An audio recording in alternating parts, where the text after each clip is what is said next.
Alright, what's up y'all, it's LakerFan here. As you can see by the title of today's video, we're here to teach you how to master pick and roll in NBA 2K23. So a lot of you guys may be struggling if you're someone who has come from your past of being on an outside point guard or an inside center, that duo particularly. That's what we're here to talk about in today's video, and how to explain to you how you can really master your craft, or if you're lacking in the stick skills, how to learn the IQ aspect of things and really learn how to improve your game. So I'm here to help you guys with that. I hope you enjoy. If you do, feel free to drop a like, sub if you're new, turn on noties, all the good stuff. And like always, try us 1 to 2,000 likes. So, as you can see in today's video, I have my boy Zeke at the point guard position, me at the center. Obviously, you have the very simple pick and roll things where you can just go ahead and hold the screen, and if the backside guy is not stepping up, you have easy 3-point opportunities off of that. And depending on your speed on the backside as the rebounder, you may even be able to get to the box outs as well, even off of the pick and roll. It's what I love about my build particularly, and just all of the crazy super versatility that it has as well.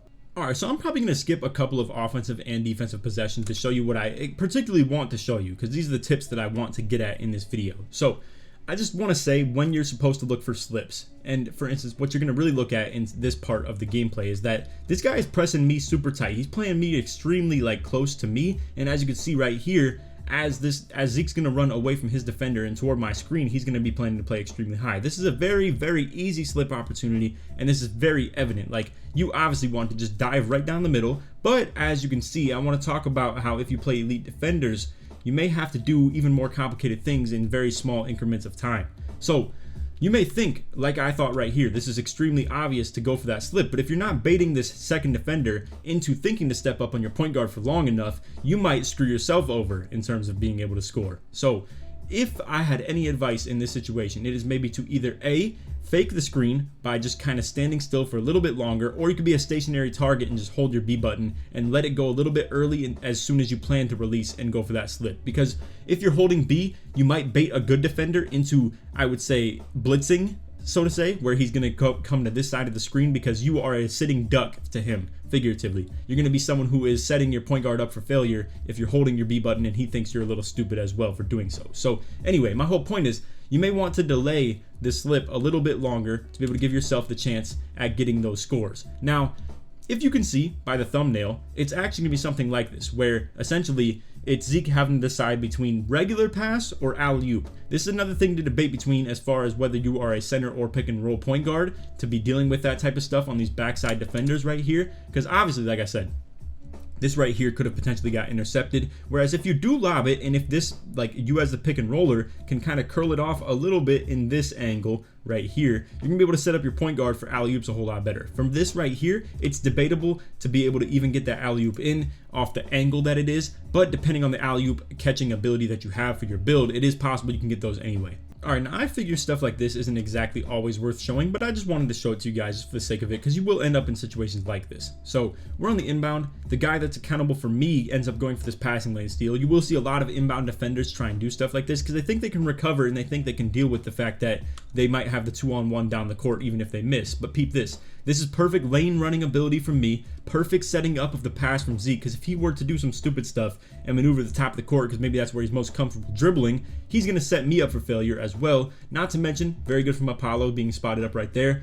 If you are wanting to make that next level read at the point guard position, you'll even deal with stuff like this on slips as well, or regular pick and roll takes, where if I really want to put you guys on game with this stuff because it's so important. If the pick and roller is near the side of the corner, that's when you have to stay a little bit more alert for corner dots, because good corner defenders, they may drop for this and just really get in my way just to make the point guard look stupid for not knowing or even thinking to be able to dot that corner on a little skip pass, so to say. So just beware of that type of stuff. You will see it in other gameplays as far as pick and roll defense goes, where people play really smart and really good as far as just no help, no rotation drops, where they just absolutely send it and they have no help if they fail. But if you're a point guard and you're on the lookout for that, you can absolutely tear a defense apart. Now check this one out. You're also going to see the exact same thing right here. I'm going to set this up for a slip. I'm letting Zeke know to run toward me, and I'm just going to kind of set him up with the perfect angle to be able to pass to. It's literally as simple as this at the big man position. Like, you don't even have to have a point guard that demands crazy attention. As you can see, this guy didn't really step up that high, but if I were to just have dove straight down the middle of the paint right here, I'm setting Zeke up for failure. Instead, I actually hit him with a perfect angle as far as this goes. Debatably, he even could alley-oop this as well. Every single time I'm trying to set up my point guard for an alley-oop opportunity, just in case he wants to go for that instead. Because truthfully, alley-oops are an extreme competitive advantage as far as being able to set up the defense for not being able to intercept the pass, setting up the defense for not being able to contest you as well. All right, now let's say you're kind of failing with your pick and roll takes. Like, obviously I could have had a decent little pass right there, but as you can see, I knew I wasn't getting him open on that stuff beforehand. So now I'm trying to set the full screen, but now me and Zeke are out of communication. We're kind of out of the loop together. So then you have stuff like this right here where you get the super BS contested layups. Some of those go, some of them don't. Obviously it depends on your close shot rating as well, how the defense reacts to you, whether they jump or not, whether you can make them jump and get like a super easy wide open take as well. Right here, get a nice little interior defense, and then we're out on the break a little bit. Honestly, now this is where debatably you as a center can kind of put the ball on the ground and do some stuff on your own, but it's not really what we're here to showcase at all. So I didn't really pick any gameplay out that's going to be able to do stuff like that. Now, what you also want to do is read the previous possessions. Obviously, we don't score on this one,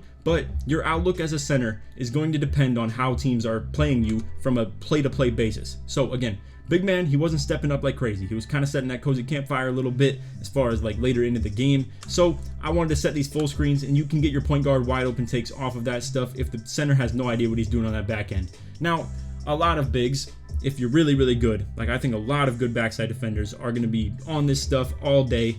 Now, you as a point guard, if that is the case, you have to keep their attention and take them away from your big as long as possible. So let's say this guy is really, really good. He predicted that Zeke was going to go to that corner, and now he, instead of being right here, is right here. Zeke needs to keep his attention for as long as possible and let me get away from this lockdown, so that the lockdown is who we're reading. And if the lockdown is following me, then he can read it for a lob, or he can read it and he just identifies that we have a full switch, and he can either ISO the big, or we can run it back and fake a screen and then just absolutely slip down the middle anyway. But those will be in other gameplays as well, 100%. We have yet to kind of get into that deep, super deep dive as far as the pick and roll offense and the IQ stuff goes, but I really am looking forward to when we finally can, because obviously you have to develop another thing that is worth mentioning in this video: chemistry. Chemistry is so extremely important when it comes to just your pick and roll outlook. Like, it's two people working together, and you have to be on the same mindset. You have to be on the same stick mindset as well, where you're both moving together on top of that. So definitely pick and roll, it requires the absolute most chemistry of any play style. That's just the obvious factor.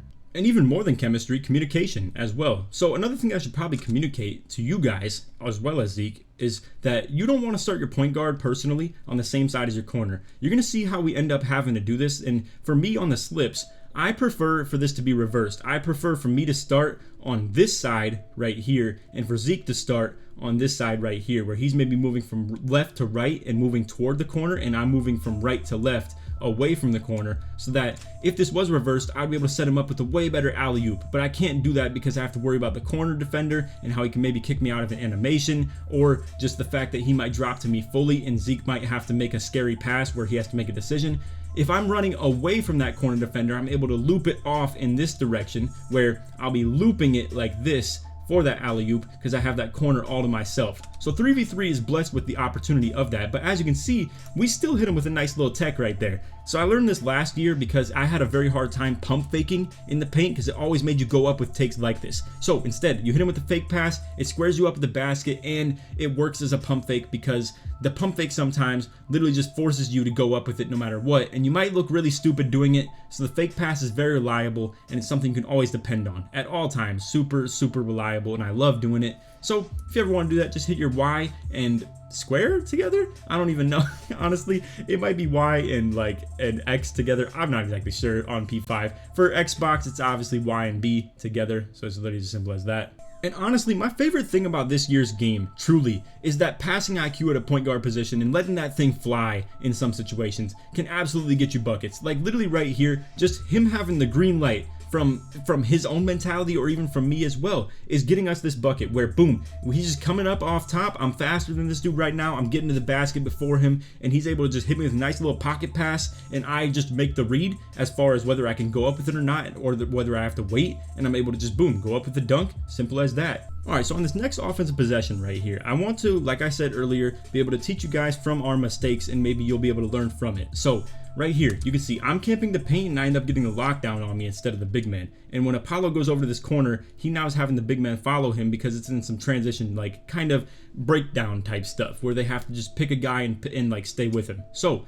what you're gonna see right here, I come up and I want to screen because generally when you get the double guards, we call it guard sides, you're going to always end up with these guys wanting to switch everything because they're very similar defensive abilities. Neither of them are very content with guarding the big, so they're just kind of like, well, we'll just double the guard or like switch and play sides off the guard. So when you get this when you get this matchup where you have the 1 and the 2 in the pick and roll D right here, and you have the big man stuck in the corner, or some teams even do this intentionally. Some teams will literally put their big man in the corner to be taking up a lot of space. And this is where you have to deal with that corner read a whole lot more. So again, like I said, if there's any huge piece of information I can tell you guys to stay on the lookout for as a point guard, in this game, we are setting this up really bad a lot of times where we just ended up in a really bad situation like this, where I am stuck in the slip situation toward the corner side and Zeke is moving toward the open side of the court, whereas it would be way better if it was the other way around where Zeke is moving to the right and I'm able to slip over to the left side so I can make it a much easier read for my point guard as far as this 2-on-1 right here. Because this right here is a tough read. You can see he forces the lob and obviously this dude fully drops.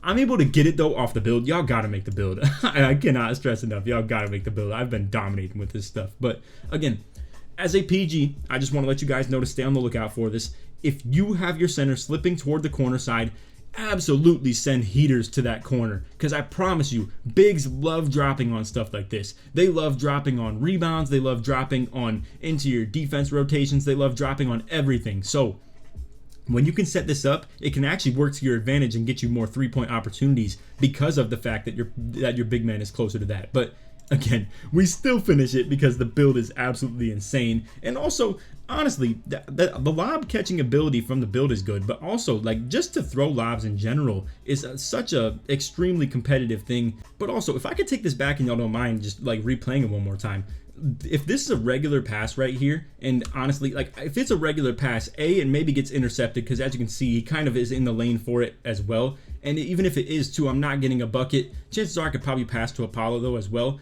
Also, if you are in this situation as a lob catcher and your build is not good enough at it, yet you were still able to get the catch animation, you do not have to tap a button right here. If you would like, you can literally just not touch anything and your guy will come down with the ball and just catch it. So then you can actually make this pass over here and swing it to the corner. Either way though, definitely just something to keep in mind. And again, keep that in mind from the point guard position. Make those reads, make that dot, make that swing pass, and just like dot that center who's sitting corner. And you know he wants to drop down to the paint and play that help D. He put his build on interior defense for a reason. Like he put interior defense on his build for a reason. He definitely wants to come down on stuff like that every single time. All right, so the last major tip that I have right here is going to be, I would say, on the fly adjustments or freestyling, so to say. So when your guard can get open without your screen, like right here, I'm obviously planning to either look for the slip depending on the backside, or I'm planning to set a full screen. Now, generally, because Zeke is beating this guard without my screen help and he has him crabbed, he has a good shot opportunity, I'm going to just get out of the way, because if I set this screen, if I just hold B like an idiot right here, it's going to force the second defender to be able to be very content with stepping up on him